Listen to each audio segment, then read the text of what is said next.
ಗಿಲ್ಲಿ ನಟ ಅವರು ಬಹಳನೇ ಬ್ಯುಸಿ ಆಗಿಬಿಟ್ಟಿದ್ದಾರೆ. ಯಾವ ರೇಂಜ್ಗೆ ಅಂದ್ರೆ ಕಂಪ್ಲೀಟ್ ಆಗಿ ಕಾರ್ಯಕ್ರಮ ಈವೆಂಟ್ಸ್ ಗಳಂತೆಲ್ಲ ಓಡಾಡ್ತಾನೆ ಇರ್ತಾರೆ. ಅವ್ರಿಗೆ ಫ್ರೀ ಟೈಮ್ ಕೂಡ ಸಿಕ್ಕಿಲ್ಲ.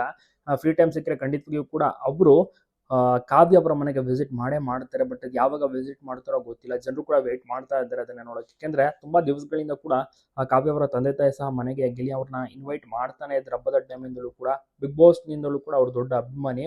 ಕಾವ್ಯಗೆ ವೋಟ್ ಮಾಡಿದ್ರು. ಅದಾದ ಬಳಿಕ ಗಿಲ್ಲಿ ನಟಗೆ ವೋಟ್ ಮಾಡ್ತಾ ಇದ್ರು. ಸೊ ಅಷ್ಟರ ಮಟ್ಟಿಗೆ ದೊಡ್ಡ ಅಭಿಮಾನಿಯಾಗಿರ್ತಾರೆ ಗಿಲ್ಲಿ ನಟಗೆ ಕಾವ್ಯ ಅವರ ತಂದೆ ತಾಯಿ. ಸೊ ಇವತ್ತಿಗೂ ಕೂಡ ಕಾವ್ಯ ಅವರ ತಂದೆ ಕೊಟ್ಟಂತ ಬಿಗ್ ಬಾಸ್ ಮನೇಲಿ ಒಂದು ಬ್ರೇಸ್ಲೆಟ್ ಕೊಟ್ಟಿರ್ತಾರೆ, ಅದನ್ನ ಇವತ್ತಿಗೂ ಕೂಡ ಹಾಕೊಂಡಿರ್ತಾರೆ. ಸೊ ಅಷ್ಟರ ಮಟ್ಟಿಗೆ ಫುಲ್ ಬ್ಯುಸಿ ಅಂತಾನೆ ಹೇಳ್ಬೋದು.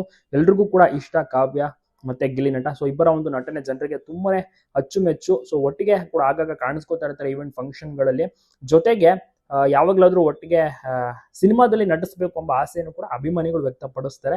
ಅತಿ ಶೀಘ್ರದಲ್ಲೇ ಮನೆಗೆ ಬರುವುದಾಗಿ ಕೂಡ ಗಿಲ್ಲಿ ನಟ ಹೇಳ್ತಿರ್ತಾರೆ. ಬಟ್ ಅವರು ಫ್ರೀ ಇಲ್ಲ, ಕಂಪ್ಲೀಟ್ ಬೇರೆ ಬೇರೆ ಊರಿಗೂ ಕೂಡ ಈವೆಂಟ್ಸ್ ಗಳಿಗೆಲ್ಲ ಹೋಗ್ತಾ ಇರ್ತಾರೆ. ಸೊ ಹೀಗಾಗಿ ಅವರು ಅಷ್ಟಾಗಿ ಎಲ್ಲೂ ಕೂಡ ಮನೆಗೂ ಹೋಗೋಕ್ಕೆ ಸಾಧ್ಯ ಆಗ್ತಾರೆ. ಸೊ ನೋಡೋಣ ನೆಕ್ಸ್ಟ್ ಏನಾದ್ರು ಅವ್ರಿಗೆ ಅವಕಾಶ ಖಂಡಿತವಾಗಿಯೂ ಕೂಡ ಸಿಗುತ್ತೆ. ಇಫ್ ಇನ್ ಕೇಸ್ ಫ್ರೀ ಇದ್ರೆ ಖಂಡಿತವಾಗಿಯೂ ಕೂಡ ಹೋಗಿ ಮನೆಗೆ ಊಟವನ್ನ ಮಾಡುತ್ತಾರೆ.